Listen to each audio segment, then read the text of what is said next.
ತಿಂಗಳಿಂದ ಸತೀಶ ಮತ್ತು ವಿಜಯ ಎಂಬ ಇಬ್ಬರು ಅಣ್ಣ ತಮ್ಮಂದಿರಿಬ್ಬರು ತಿಂಗಳು ಬಂದು ನಮಗೆ ಕಿರುಕುಳ ಕೊಡೋದು. 2-3 ಚೀಲಗಳನ್ನು ಒಳಗೆ ಬಂದು ತಂದು ಕೊಟ್ಟು ನಮ್ದೇ ಚೀಲ ನಮ್ದೇ ಅಕ್ಕಿ ಅಂತ ಎಲ್ಲ ತಗೊಂಡೋಗಿದ್ದಾನೆ. ನಮ್ಮ ಅಂಗಡಿಯಲ್ಲಿದ್ದ ಚೀಲಗಳನ್ನೆಲ್ಲ ತಗೊಂಡೋಗಿದ್ದಾನೆ.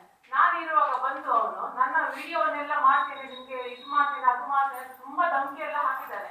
ಮತ್ತೆ ಇದು ನಮಗೆ ಮಾನಸಿಕ ಕಿರುಕುಳ ಕೊಟ್ಟಿದೆ. ಮತ್ತೆ ಜನಗಳಿಗೆಲ್ಲ ಈಗ ಇಡೀ ಕರ್ನಾಟಕಕ್ಕೆ ಅವನು ಇದು ಪ್ರಚಾರ ಮಾಡಿದ್ದಾನೆ. ನಾನು ಕೂಡ ಕಂಪ್ಲೇಂಟ್ ಮಾಡಿದ್ದೇನೆ. ದಕ್ಷಿಣ ಕನ್ನಡ ಜಿಲ್ಲಾ ಸರ್ಕಾರಿ ಪಡಿತರ ಮೈಕ್ ಆನ್ ಮಾಡಿ. ದಕ್ಷಿಣ ಕನ್ನಡ ಜಿಲ್ಲಾ ಸರ್ಕಾರಿ ಪಡಿತರ ವಿತರಕ ಸಂಘ ಇದರ ಬಗ್ಗೆ ಇವತ್ತು ಒಂದು ಪತ್ರಿಕಾಗೋಷ್ಠಿ ಕರೆದಿದ್ದೇವೆ. ಇತ್ತೀಚೆಗೆ ನಮ್ಮ ಕಟೀಲ್ ಹತ್ತಿರ ಒಂದು ರೇಷನ್ ಅಂಗಡಿ ಇದೆ. ಆ ಅಂಗಡಿಯಲ್ಲಿ ಸರ್ಕಾರದ ಅಕ್ಕಿಯ ಗೋಣಿ ಚೀಲದ ಬಗ್ಗೆ ದೊಡ್ಡ ತಕರಾರು ನಡೆದಿದ್ದು, ಒಬ್ಬ ವ್ಯಕ್ತಿಯಲ್ಲಿ ಬಂದು ಅಂಗಡಿದಾರರಿಗೆ ತುಂಬ ಕಿರುಕುಳ ಕೊಟ್ಟ ಬಗ್ಗೆ ಇಡೀ ಮಾಧ್ಯಮಗಳಲ್ಲೆಲ್ಲ ವೈರಲ್ ಆಗಿದೆ. ಈ ಬಗ್ಗೆ ಪೊಲೀಸ್ ಸ್ಟೇಷನಲ್ಲಿ FIR ಆಗಿದೆ. ಈ ಬಗ್ಗೆ ಇವತ್ತು ನಾವು ಪತ್ರಿಕಾಗೋಷ್ಠಿಯನ್ನು ಕರೆದಿದ್ದೇವೆ. ಈ ಗೋಷ್ಠಿಯಲ್ಲಿ ನಮ್ಮ ಅಧ್ಯಕ್ಷರಾದ ಜಿಲ್ಲಾಧ್ಯಕ್ಷರಾದ ಕೇಶವಮೂರ್ತಿ ಅವರಿದ್ದಾರೆ, ಅವರನ್ನು ಹೃತ್ಪೂರ್ವಕವಾಗಿ ಸ್ವಾಗತಿಸ್ತೇನೆ. ಹಾಗೆ ಇನ್ನೋರ್ವ ಜಿಲ್ಲಾ ಪ್ರಮುಖರಾದಂಥ ಫೈಜಾಲ್ ನಮ್ಮೊಂದಿಗಿದ್ದಾರೆ, ಅವರನ್ನು ಸ್ವಾಗತಿಸ್ತೇನೆ. ಹಾಗೆ ಕಟೀಲ್ನ ಅಂಗಡಿಯ ಮಾಲಕರಾದ ಮಂಜುನಾಥ್ ನಾಯ್ಕ ಅವರು ನಮ್ಮೊಂದಿಗಿದ್ದಾರೆ, ಅವರನ್ನು ಸ್ವಾಗತಿಸ್ತೇನೆ. ಅಲ್ಲಿ ಅಂಗಡಿ ನಿರ್ವಹಿಸುತ್ತಿರುವ ದೀಪಾ ನಾಯ್ಕ ನಮ್ಮೊಂದಿಗಿದ್ದಾರೆ, ಅವರನ್ನು ಸ್ವಾಗತಿಸ್ತೇನೆ. ಹಾಗೆ ಬಂಟ್ವಾಳ ಕ್ಷೇತ್ರದ ಮೊಹಮ್ಮದ್ ರಫೀಕ್ ನಮ್ಮೊಂದಿಗಿದ್ದಾರೆ, ಅವರನ್ನು ಸ್ವಾಗತಿಸ್ತೇನೆ. ಮಂಗಳೂರಿಂದ ನಿತ್ಯಾನಂದ್ ಇದ್ದಾರೆ, ಅವರನ್ನು ಸ್ವಾಗತಿಸ್ತೇನೆ. ಹಾಗೆ ಇಲ್ಲಿರುವ ಎಲ್ಲ ಪತ್ರಕರ್ತ ಬಂಧುಗಳನ್ನು ಹಾಗೂ ಛಾಯಾಚಿತ್ರಗಳನ್ನು ಸ್ವಾಗತಿಸ್ತೇನೆ. ನಾನು ಭಾಸ್ಕರ್ ಸಾಲಿನ್ ಅಂತ ಜಿಲ್ಲಾ ಕಾರ್ಯದರ್ಶಿಯಾಗಿದ್ದೇನೆ. ಮುಂದಿನ ಗೋಷ್ಠಿಯನ್ನ ನಮ್ಮ ಅಧ್ಯಕ್ಷರು ನಿರ್ವಹಿಸಬೇಕಂತ ವಿನಂತಿದ್ದೇನೆ.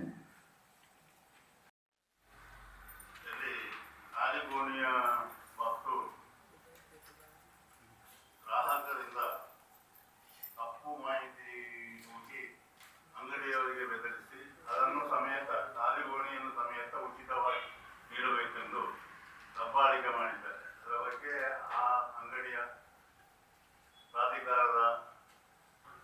ಪ್ರಾಧಿಕಾರದವರು ಮಾತಾಡಬಾರದು ಎಂದು ನಾನು. ನಮಸ್ತೆ ಎಲ್ಲರಿಗೂ.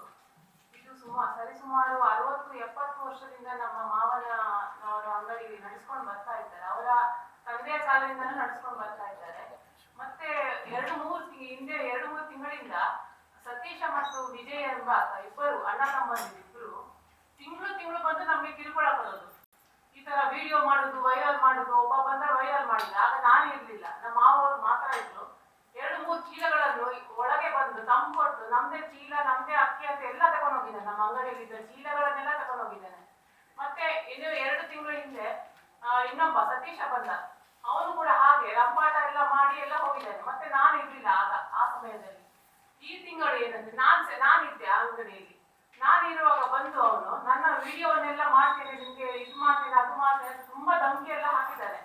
ಅದು ವಿಡಿಯೋ ಎಲ್ಲ ಮಾಡಿ ಅವನು ಈಗ ಇತ್ತೀಚಿನ ಜಾಲತಾಣಗಳ ಎಲ್ಲ ಕಡೆ ಹರಡಿದ್ದಾನೆ. ಇದು ಸ್ಟಾರ್ಟ್ ಆದದ್ದು ಕಿನ್ನಿಗೋಳಿ ಒಂದು ಮೈಂಡ್ಸ್ ಚಾನೆಲ್ ಇಂದ. ಮೈಂಡ್ ಚಾನೆಲ್ ಅಲ್ಲಿ ಸುದ್ದಿಗೆ ಅವನು ಹರಡಿದ್ದಾನೆ ಇದು ನ್ಯೂಸ್ ಅಲ್ಲಿ. ಮತ್ತೆ ಇದು ನಮಗೆ ಮಾನಸಿಕ ಕಿರುಕುಳ ಕೊಟ್ಟಿದೆ. ಮತ್ತೆ ಜನಗಳಿಗೆಲ್ಲ ಈಗ ಇಡೀ ಕರ್ನಾಟಕಕ್ಕೆ ಅವನು ಇದು ಪ್ರಚಾರ ಮಾಡಿದ್ದಾನೆ. ನಾನು ಕೂಡ ಕಂಪ್ಲೇಂಟ್ ಮಾಡಿದ್ದೇನೆ, ಫುಡ್ ಇನ್ಸ್ಪೆಕ್ಟರ್ಗೆ ಕಂಪ್ಲೇಂಟ್ ಮಾಡಿದ್ದೇನೆ ಇದನ್ನು. ಮತ್ತೆ ತಹಶೀಲ್ದಾರ್ಗೂ ಕೂಡ ಕಂಪ್ಲೇಂಟ್ ಮಾಡಿದ್ದೇನೆ, ಡೆಪ್ಯೂಟಿ ಡೈರೆಕ್ಟರ್ಗೆ ಕೂಡ ಕಂಪ್ಲೇಂಟ್ ಮಾಡಿದ್ದೇನೆ, ಈಗ ಕಮಿಷನರ್ಗೂ ಕೂಡ ಡೈರೆಕ್ಟ್ ಇದು ಮಾಡಿದ್ದೇನೆ. ಮತ್ತೆ ಮುನಿಯಪ್ಪ ಸರ್, ನಮಗೆ KH ಮುನಿಯಪ್ಪ ಅವರಿಗೂ ಕಂಪ್ಲೇಂಟ್ ಮಾಡಿದ್ದೇನೆ ಈ ವಿಷಯದ ಬಗ್ಗೆ. ಈಗ ಅದು ವಿಡಿಯೋ ಕೂಡ ನಾನು ಪೊಲೀಸ್ ಕಂಪ್ಲೇಂಟ್ ಕೂಡ ಕೊಟ್ಟೆ ಇದ್ರ ಮೇಲೆ. ಅದು 10 ದಿನಗಳಾಯ್ತು ಸರ್, ಈಗ 10 ದಿನಗಳ ಮೇಲೆ ಆಯ್ತು. ಅದು ನನ್ನ ವಿಡಿಯೋವನ್ನು ಡಿಲೀಟ್ ಮಾಡ್ಲಿಕ್ಕೆ ಆಗ್ತಾ ಇಲ್ಲ ಯಾರಿಗೂ. ಆ ವೈರಲ್ ಇನ್ನೂ ಕೂಡ ಹಾಗೆ ಉಂಟು ಆ ಪ್ರಕರಣ.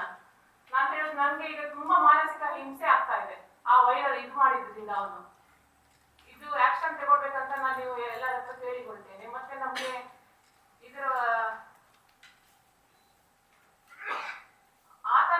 ಆತನಿಗೆ 2 ವೆಹಿಕಲ್ ಇದೆ, ಕಾರ್ಗಳಿವೆ ಅವನಿಗೆ. ಮತ್ತೆ ಅವನಿಗೆ ಆ BPL ಕಾರ್ಡ್ ಅರ್ಹತೆ ಇದೆಯಾ ಅಂತ ಒಂದು ಸರಿ ಸರ್ಕಾರದ ಗಮನಕ್ಕೆ ಬರ್ಬೇಕು. ಸತೀಶ ಮತ್ತೆ ವಿಜಯ್ ಅಂತ ಹೇಳಿ ಅಣ್ಣ ತಮ್ಮ.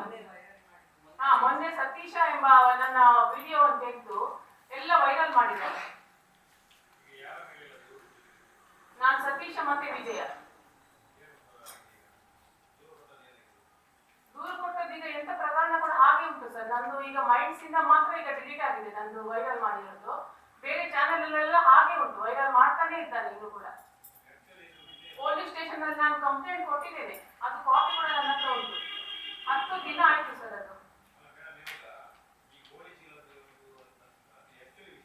ಆಕ್ಚುಲಿ ವಿಷಯ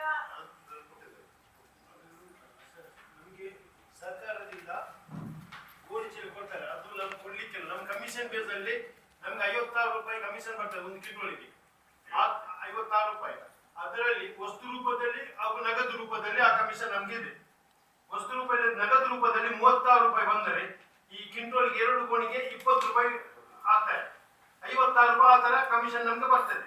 ಇವರು ಹೇಳುದು ಅದು ನಮ್ಗೆ ಫ್ರೀಯಾಗಿ, ನಿಮ್ಗೆ ಫ್ರೀಯಾಗಿ ಬರುವುದು, ಅದು ನಮ್ಗೆ ಕೊಡ್ಬೇಕು, ಆ ತರ ವೈರಲ್ ಮಾಡಿದ್ದಾನೆ. ಇವರಿಗೆ ಈ ಹೆಂಗಸರ ಮೇಲೆ ಅವರು ದಬ್ಬಾಳಿಕೆ ಮಾಡಿ ಅದನ್ನು ತಗೊಂಡು ಹೋಗಿ, ಇವರ ಪರ್ಮಿಷನ್ ಇಲ್ಲದೆ ಅದನ್ನು ತಗೊಂಡು ಹೋಗಿ ಆ ತರ ವಿಡಿಯೋಲ್ಲಿ ವೈರಲ್ ಮಾಡ್ತಾ ಇದ್ದಾರೆ. ಅದು ಆರ್ಡರ್ ಇದೆ. ಅದು ಇಲ್ಲಿ ಅಲ್ಲ, ಈಗ ರಾಜ್ಯದಲ್ಲಿ ಹಲವು ಕಡೆ ಆಗ್ತಾ ಇದೆ. ಈ ಆದ ನಂತರ ಸಕಲೇಶ್ಪುರ, ಹಾಸನ ಕೆಲವು ಕಡೆ ಆಗ್ತಾ ಇದೆ. ಯಾಕೆಂದ್ರೆ ಅವರಿಗೆ ಅದರ ಬಗ್ಗೆ ಮಾಹಿತಿ ಇಲ್ಲ. ಸರ್ಕಾರದ ಆರ್ಡರ್ ನಮ್ಮ ಬಳಿ ಇದೆ. 56 ರೂಪಾಯಿ ಕಮಿಷನ್ ಅಲ್ಲಿ 20 ರೂಪಾಯಿ ಗೋಣಿ ರೂಪದಲ್ಲಿ, 30 ರೂಪಾಯಿ ನಗದು ರೂಪದಲ್ಲಿ ನಮಗೆ ಬರ್ತದೆ.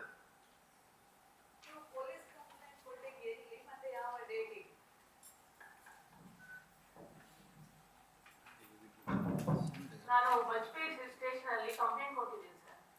ಇದು 22nd ಮೊನ್ನೆ 22nd ಇದು ಕಂಪ್ಲೇಂಟ್ ಕೊಟ್ಟಿದ್ದೀನಿ ನಾನು. ಮತ್ತೆ ಪೊಲೀಸ್ ಹೇಳಿದ್ರು ನಾನು ಡಿಲೀಟ್ ಮಾಡಿಸ್ತೇವೆ ಅಂತ ಹೇಳಿದ್ರು. ಡಿಲೀಟ್ ಮಾಡಿಸ್ತೇನೆ ಅಂತ ಹೇಳಿ ನಾವು ವಾಪಸ್ ಬಂದ್ವಿ. ಅದು ನೆಕ್ಸ್ಟ್ ಡೇ ಕೂಡ ಹಾಗೆ ಉಂಟು. ಇನ್ನು ನಾನು ಹೋಗ್ಲಿಲ್ಲ ಮತ್ತೆ ಸ್ಟೇಷನ್ಗೆ. ಅದು ಡಿಲೀಟ್ ಮಾಡುವವರೆಗೂ ನಾನು ಬರುವುದಿಲ್ಲ ಅಂತ ಹೇಳಿದ್ದೇನೆ ಅಲ್ಲಿ. ಅದು ಇನ್ನು 10-15 ದಿವಸ ಹಾಗೆ ಉಂಟು ಸ್ಟೇಷನ್ ಅಲ್ಲಿ. ಹೌದು ಅವಕಾಶ ಇದೆ. ನಾವು ಕೊಡ್ಲಿಲ್ಲ, ಹಣ ಕೊಡುದಿಲ್ಲ. ಮತ್ತೆ ಯಾವಾಗ್ಲೂ ಬಂದು 1 ತಿಂಗಳಲ್ಲ, 2-3 ತಿಂಗಳಿಂದ ಅವನು ಹಾಗೆ ದಬ್ಬಾಳಿಕೆ ನನ್ನ ಮೇಲೆ ನಡೆಸ್ತಾ ಇದ್ದಾನೆ. ನಾನು ಇವತ್ತು ಮೊನ್ನೆ ಒಂದು ವಿಡಿಯೋ ಮಾಡಿದ್ದೇನೆ, ನಾನು ಕೂಡ ಮಾಡಿದ್ದೇನೆ ಒಂದು ವಿಡಿಯೋ. ಅದು ಮಾತ್ರ ವೈರಲ್ ಆಗ್ಲಿಲ್ಲ, ಯಾರಿಗೂ ಕೂಡ ಮಾಹಿತಿ ಇಲ್ಲ, ಅರ್ಹತೆ ಇಲ್ಲ. APL ಅಲ್ಲ, 4 ವೀಲರ್ ಇದ್ದವರಿಗೆ APL ಕಾರ್ಡ್ ಮತ್ತೆ 4 ವೀಲರ್ ಇದ್ರೆ ಈಗ ಅವರಿಗೆ ದಂಡ ಹಾಕ್ಬೇಕು ಸರ್ಕಾರ. ಫುಡ್ ಇನ್ಸ್ಪೆಕ್ಟರ್ಗೆಲ್ಲ ಮಾಡಿದ್ದೇನೆ ನಾನು ರಿಪೋರ್ಟ್. ಕಾರ್ ವೆಹಿಕಲ್ ನಂಬರ್ ಎಲ್ಲ ಮಾಡಿದ್ದೇನೆ. ಮೊನ್ನೆ ಮಾಡಿದ್ದೇನೆ, ಸ್ಪೀಡ್ ಪೋಸ್ಟ್ ಮಾಡಿ ಕಳಿಸಿದ್ದೇನೆ. ನಮ್ಮ ಸ್ಥಳೀಯರು ಬಂದು ಹೇಳಿದ್ರು ಈ ತರ ಮಾಹಿತಿ, ಅವ್ರದ್ದು 4 ವೀಲರ್ ಎಲ್ಲ ಉಂಟು ಮನೆಯಲ್ಲಿ. ಹೌದು, ಗಲಾಟೆ ಉಂಟು. ಅವನಿಗೆ ಈ ತರ ಅಲ್ಲಿ ಗಲಾಟೆ ಮಾಡುವಾಗ ಅಧಿಕಾರನೇ ಇಲ್ಲ, ಅವನಿಗೆ BPL ಕಾರ್ಡ್ ಅರ್ಹತೆನೇ ಕೂಡ ಇಲ್ಲ. 4 ವೀಲರ್ ಇದ್ದವರಿಗೆ ಯಾಕೆ ಈ ತರ ಎಲ್ಲ BPL ಕಾರ್ಡ್ ಕೊಡ್ತೀರಾ ನೀವು ಅಂತ ಹೇಳಿ. ಅವನಿಗೆ BPL ಕಾರ್ಡ್ ಇರೋದು ಇವಾಗ ಸದ್ಯಕ್ಕೆ BPL ಕಾರ್ಡ್ ಇದೆ ಅವನಿಗೆ. 10 ಜನ ಇದ್ದಾರೆ, ಅವರು 100 kg ಅವನಿಗೆ 1 kg ತಿಂಗಳಿಗೆ. 10 ಕಾರ್ಡ್ ಅಲ್ಲಿ 10 ಜನದ ಹೆಸರು ಉಂಟು ಅವ್ರದ್ದು. ಒಬ್ಬರಿಗೆ 10 kg ಅಂತ ಹೇಳಿದ್ರೆ 1 ತಿಂಗಳಿಗೆ ಅವನಿಗೆ 100 kg ಅವನು ಅಕ್ಕಿ ಅವನಿಗೆ. ಹಿಂದೆ ಏನಾದ್ರು ನಿಮ್ ಜೊತೆ ಏನಾದ್ರು ಮಿಸ್ಬಿಹೇವ್ ಮಾಡಿದ್ರು? ಮಾಡ್ತಾ ಇದ್ದಾನೆ ಸರ್. ಇವ್ರದ್ದು ಕೂಡ ಲಾಸ್ಟ್ ಟೈಮ್ 2 ತಿಂಗಳ ಹಿಂದೆ ಕೂಡ ವೈರಲ್ ಆಗ್ಲಿಲ್ಲ, ಆದ್ರೆ ಇದು ಅಲ್ಲ CCTV ಫುಟೇಜ್ ಏನಾದ್ರು ನಿಮ್ಮ CCTV ಇಲ್ಲ. ಅವನು ಹಾಕಿದ್ದೆ, ನಮ್ಮ ಹತ್ರ ವಿಡಿಯೋ ಉಂಟು ಸರ್. ಲಾಸ್ಟ್ ಟೈಮ್ ಅವನು ಪಂಚಾಯತಿಗೆ ಕೂಡ ಕಳಿಸ್ತಾನೆ, ಒಂದು ಗ್ರೂಪ್ ಅವನು ರೆಗ್ಯುಲರ್ ಆಗಿ ನೀವು ಹೇಳ್ತಾ ಇದ್ರಲ್ಲ ಇಷ್ಟು ಅಕ್ಕಿ ಕೊಂಡೋಗ್ತಾನೆ, ಹಿಂದೆ ಕೂಡ ಅಷ್ಟೇ ಕೊಂಡೋಗ್ತಾ ಇದ್ವಿ. ಅಷ್ಟೇ ಉಂಟು. ನಾವು ಅಷ್ಟೇ ಕೊಡ್ಬೇಕಾಗ್ತದೆ, 100 kg ಕೊಡ್ಬೇಕಾಗ್ತದೆ. ಅವ್ರು ಗೋಣಿ ತರಬೇಕು, ನಾವು ಆ ಗೋಣಿಯಲ್ಲಿ ಹಾಕಿ ಕೊಡ್ತೇವೆ. ಮತ್ತೆ ಈ ಲಾಸ್ಟ್ ಟೈಮ್ ಅಂತ ಹೇಳಿದ್ರೆ ಈ ಸರಿ ಅವನು ಅವರ ಅಮ್ಮ ಜೊತೆ ಬಂದಿದ್ರು. ಅವ್ರ ಅಮ್ಮ ಗೋಣಿ ಚೀಲ ತಗೊಂಡು ಬಂದಿದ್ದಾರೆ ನಮ್ಮ ಅಂಗಡಿಗೆ. ನಮ್ಮ ಅಂಗಡಿ ತಗೊಂಡ್ ಬಂದ್ರು ಅವ್ರು ಕೊಡ್ಲಿಕ್ಕೆ ಬಿಡ್ತಾ ಇಲ್ಲ ಅವನಿಗೆ. ನೀನ್ ಸುಮ್ನೆ ಇರು, ನಾನ್ ನೋಡ್ಕೊಂಡು ನಮ್ದು ಗೋಣಿ ಅದು ಅಂತ ಹೇಳಿ ಎತ್ಕೊಂಡು ಹೋಗ್ತಾ ಇದ್ದಾನೆ. ನಾನ್ ಬಿಡ್ಲಿಲ್ಲ ಅವ್ನಿಗೆ ಮಾಡ್ಲಿಕ್ಕೆ. ಇವ್ರ ಹತ್ರ ಎಳ್ಕೊಂಡು ಹೋಗ್ತಾನೆ ಅವನು, ನಮ್ಮ ಮಾವರ ಹತ್ರ. ನಾನ್ ಬಿಡ್ಲಿಲ್ಲ, ನಾನು ಎದುರಿಗೆ ನಿಂತೆ. ಈಗ ಜನಗಳಿಗೆಲ್ಲ ನಾನ್ ದರ್ಪ ತೋರಿಸ್ತೇನೆ BPL ಕಾರ್ಡ್ ಇದ್ದವರಿಗೆ ಅಂತ ಹೇಳಿ ಎಲ್ಲ ವೈರಲ್ ಆಗ್ತಾ ಉಂಟು ಇದು ವಿಡಿಯೋ. ಯಾರು ಕೊಂಡೆಲ್ಲ ಅಂದ್ರೆ ನಮ್ಗೆ ಅದು ಕಟೀಲ್ ಪರಿಸರದಲ್ಲಿ ಅದು ರೇಷನ್ ಅಂಗಡಿ ಇರೋದ್ರಿಂದ ಅವ್ರು ತಿಂಗಳು ನಮ್ಮ ಅಂಗಡಿಗೆ ಬಂದು ತಗೊಂಡು ಹೋಗ್ತಿದ್ರು. ಅದಕ್ಕೆ ಇವನು ವಿರುದ್ಧ ಸರಿಯಾದ ಕಠಿಣ ಕ್ರಮಗಳನ್ನು ತಗೊಳ್ಬೇಕು ಸರ್. ಮತ್ತೆ ನಮಗೆ ಕೂಡ ನ್ಯಾಯ ದೊರಕಿಸಿಕೊಡ್ಬೇಕು.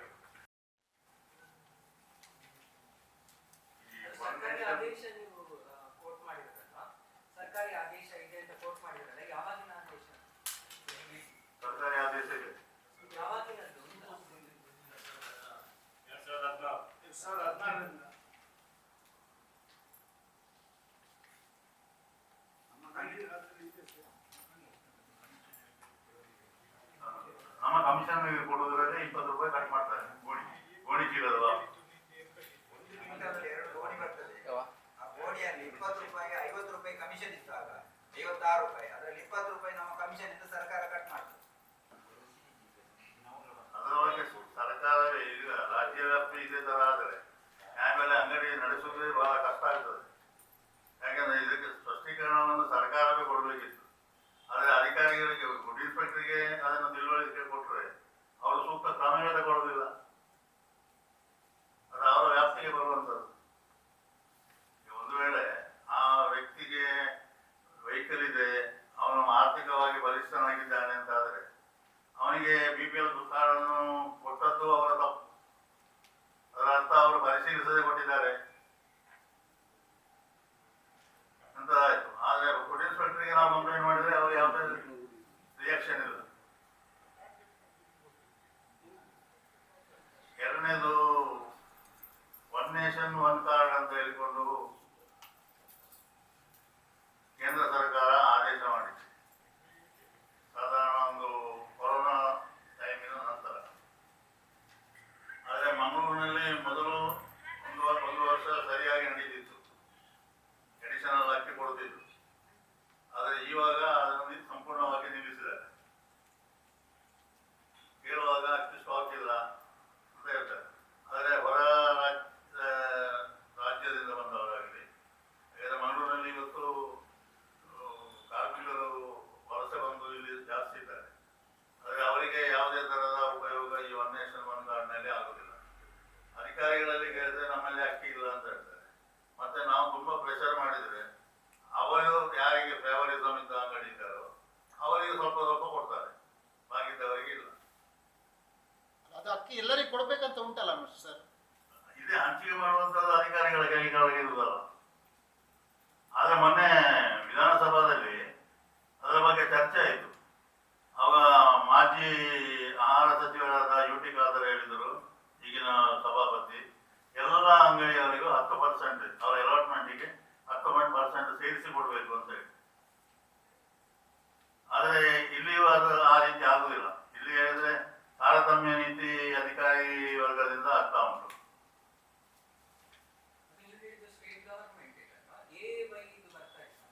AY ಬರ್ತದೆ, APL ಇಲ್ಲ. ಈಗ APL ಅಕ್ಕಿಯನ್ನು ಸಹ ವಿತರಣೆ ಮಾಡಬೇಕು. ಯಾಕಂದ್ರೆ ಇಡೀ ನಮ್ಮ ಕರ್ನಾಟಕ ರಾಜ್ಯದಲ್ಲಿ APL ಅಕ್ಕಿಯನ್ನು ಉಪಯೋಗ ಮಾಡುವವರು ದಕ್ಷಿಣ ಕನ್ನಡ ಜಿಲ್ಲೆಯವರು ಮಾತ್ರ, ಹಳೆಯ ರೆಕಾರ್ಡ್ ಅನ್ನು ತೆಗೆದರು ಸಹ. ಆದರೆ ನಮ್ಮ ಜಿಲ್ಲೆಯಲ್ಲಿ ಆ ಅಕ್ಕಿಯನ್ನು ಕಂಪ್ಲೀಟ್ ಸ್ಟಾಪ್ ಮಾಡಿದ್ದಾರೆ. ಬೇರೆ ಜಿಲ್ಲೆಯಾದರೆ ಅಷ್ಟು ಪರಿಣಾಮ ಬೀರುವುದಿಲ್ಲ, ಯಾಕೆಂದ್ರೆ ಅಲ್ಲಿ ಉಪಯೋಗ ಮಾಡುವುದಿಲ್ಲ. ನಮ್ಮ ಹಳೆಯ ರೆಕಾರ್ಡ್ ಅನ್ನು ತೆಗೆದರೆ ಮಂಗಳೂರಿನಲ್ಲಿ ಹೈಯೆಸ್ಟ್ ಇದ್ದಾರೆ.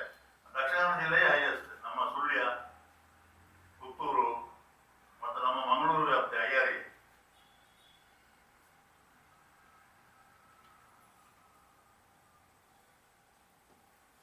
ಅದು ವಿಧಾನಸಭೆಯ ಕಲಾಪದಲ್ಲಿ ಸಹ ಆಗಿದೆ. ಆದರೂ ಏನು ಅದರ ಬಗ್ಗೆ ಇದಿಲ್ಲ. ಮತ್ತೆ ಸಣ್ಣ ಪುಟ್ಟ ಅಂಗಡಿಗಳಿಗೆ ಉಪದ್ರ ಕೊಡುವುದು, ಅವರು ಅಕ್ಕಿ ಮಾಡ್ತಾರೆ, ಇವ್ರು ಮಾಡ್ತಾರೆ ಅಂತ. ಕಾಳಸಂತೆಯಲ್ಲಿ ಮಾಡುವವರೇ ಬೇರೆ ಇದ್ದಾರೆ, ಅವರಿಗೆ ಯಾವುದೇ ತರದ ಇದನ್ನು ಮಾಡುವುದಿಲ್ಲ ಇವರು. ಈಗ ಉದಾಹರಣೆಗೆ ಒಂದು ವರ್ಷದ ಹಿಂದೆ ಬಂಟ್ವಾಳದಲ್ಲಿ KFCಯಲ್ಲಿ ದೊಡ್ಡ ಹಗರಣ ಆಯಿತು. ಅದರ ತಾರ್ಕಿಕ ಅಂತ್ಯವನ್ನು ಇದುವರೆಗೆ ಯಾವ ಮೀಡಿಯಾವೂ ಹೇಳಿಲ್ಲ.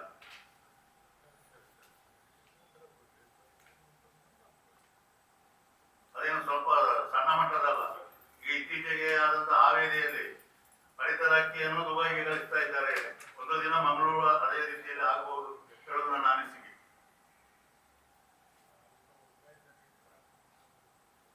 ಯಾವ ಲೋಕಾಯುಕ್ತವು ಅದರೊಳಗೆ ಹೋಗುದಿಲ್ಲ, ಯಾವ CCB ಹೋಗುದಿಲ್ಲ.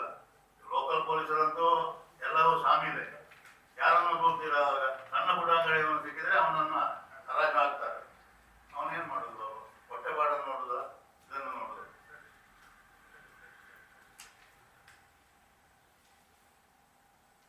ಈ ತರದೆಲ್ಲ ಪರಿಸ್ಥಿತಿಗಳು. ಕಮಿಷನ್ ಕೊಡದೆ 3-4 ತಿಂಗಳಾಯಿತು ಪಡಿತರ ಅಂಗಡಿದಾರರಿಗೆ. ನಮ್ಮ ಇಲ್ಲಿಯ ಸಮಸ್ಯೆ ಹಿಡಿಯಲ್ಲ, ರಾಜ್ಯ ಸಮಸ್ಯೆ. ಅವರು ಸಹ ನಾವು ಸಹ ಬದುಕಬೇಕಲ್ಲ. ನಾವು ಹೇಗೆ ನಮಗೂ ಫ್ಯಾಮಿಲಿ ಇದೆ.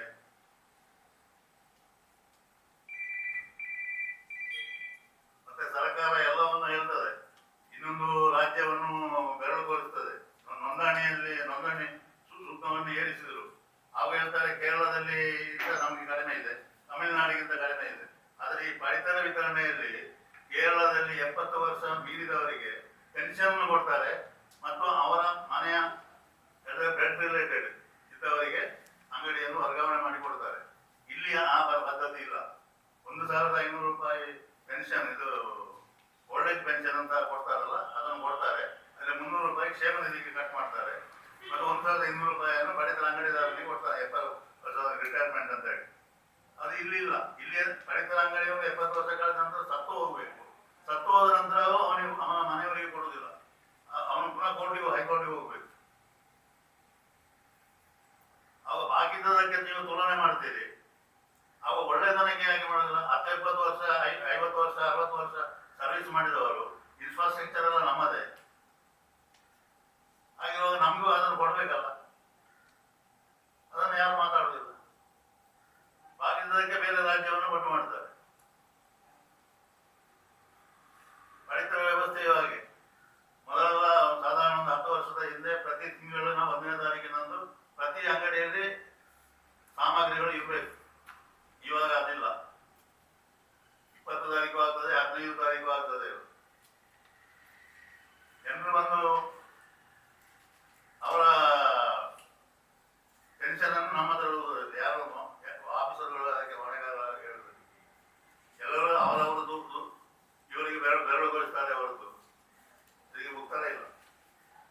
ಏನ್ ಮಾಡ್ತೀವಿ? ಬಂಟ್ವಾಳದಲ್ಲಿ ಮೊನ್ನೆಯಲ್ಲಿ ಒಂದು ಕರ್ನಾಟಕದಲ್ಲಿ ಅಕ್ಕಿ ಹಿಡಿದ್ರು. ಅದೇ ಬಂಟ್ವಾಳದ KFC ಗೋಡೌನ್ನಲ್ಲಿ ದೊಡ್ಡ ಸ್ಕ್ಯಾಂಡಲ್ ಆಗಿತ್ತು. DC ಅವರು ಹೋಗಿದ್ರು, ಎಲ್ಲರೂ ಹೋಗಿದ್ರು, ಪತ್ರಕರ್ತರೆಲ್ಲ ನೀವು ಹೋಗಿದ್ದೀರಿ. ಅದರ ತಾರ್ಕಿಕ ಏನಾಯ್ತು ಅಂತ ಹೇಳಿ ಏನಾಗಲಿಲ್ಲ. ಏನಾಗಿದೆ? ಏನೂ ಆಗಲಿಲ್ಲ. ತಿಂದವನು ತಿಂದು ತೆಗಿದ. ಸರ್, ಇದು ಮಾಹಿತಿಯನ್ನು ತಿಳಿಯದೆ ಅವನು ಈ ತರ ವೈರಲ್ ಮಾಡ್ಬೋದಾ ಅಂತ ಕೇಳಿದ್ರು ನಾನು ಚಾನೆಲ್ ಅಲ್ಲ, ಜನರಿಗೆ ಏನಾಗ್ತದೆ, ಸರ್ಕಾರದ ಒಂದು ಉತ್ತೇಜನ ಕೊಟ್ಟ ರೀತಿಯಲ್ಲಿ ಆಗ್ತದೆ. ಇದನ್ನು ಪ್ರೆಸ್ ಮೀಟ್ ಮಾಡಿ ನ್ಯಾಯಬೆಲೆ ಅಂಗಡಿಯವರು ಮಾಡಬೇಕಿರಲಿಲ್ಲ. ಇದರ ಬಗ್ಗೆ ಸರ್ಕಾರವೇ ಪ್ರಕಟಣೆ ಕೊಡಬೇಕಿತ್ತು.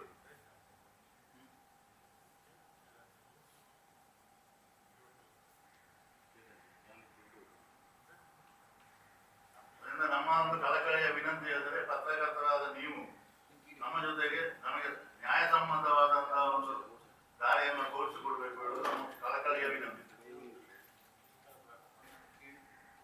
ಮತ್ತು ಇವತ್ತು ಆಹಾರ ಇಲಾಖೆಯಲ್ಲಿ ಮೂಲ ಆಹಾರ ಇಲಾಖೆಯ ಯಾವ ಆಫೀಸರ್ಗಳು ಇಲ್ಲ.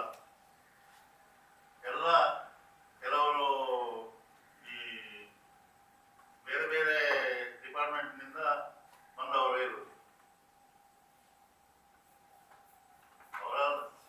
ಕೆಲವರೆಲ್ಲ ಲೋಕಾಯುಕ್ತ ಹಿಡಿದವರೇ ಪುನಃ ಮತ್ತೊಂದು ಜಾಗೆಯಲ್ಲಿ ಬಂದು ಕೂತ್ಕೊಂಡಿದ್ದಾರೆ. ಕಾರ್ಯಕ್ರಮದಲ್ಲಿ ಪತ್ರಿಕೋಷ್ಠಿಯಲ್ಲಿ ಭಾಗವಹಿಸಿದಂತ ನಮ್ಮ ಜಿಲ್ಲಾಧ್ಯಕ್ಷರಾದ ಕೇಶವಮೂರ್ತಿ ಅವರಿಗೆ ಹೃತ್ಪೂರ್ವಕ ಧನ್ಯವಾದಗಳು. ಹಾಗೆ ನಮ್ಮ ನೀಡಲಿರುವ ಎಲ್ಲ ಜಿಲ್ಲಾ ಮಟ್ಟದ ಪದಾಧಿಕಾರಿಗಳಿಗೂ ಹಾಗೂ ಇಲ್ಲಿರುವಂತಹ ಪತ್ರಕರ್ತ ಬಂಧುಗಳಿಗೂ ಛಾಯಾಚಿತ್ರಗಾರರಿಗೂ ಹೃತ್ಪೂರ್ವಕ ಧನ್ಯವಾದಗಳು.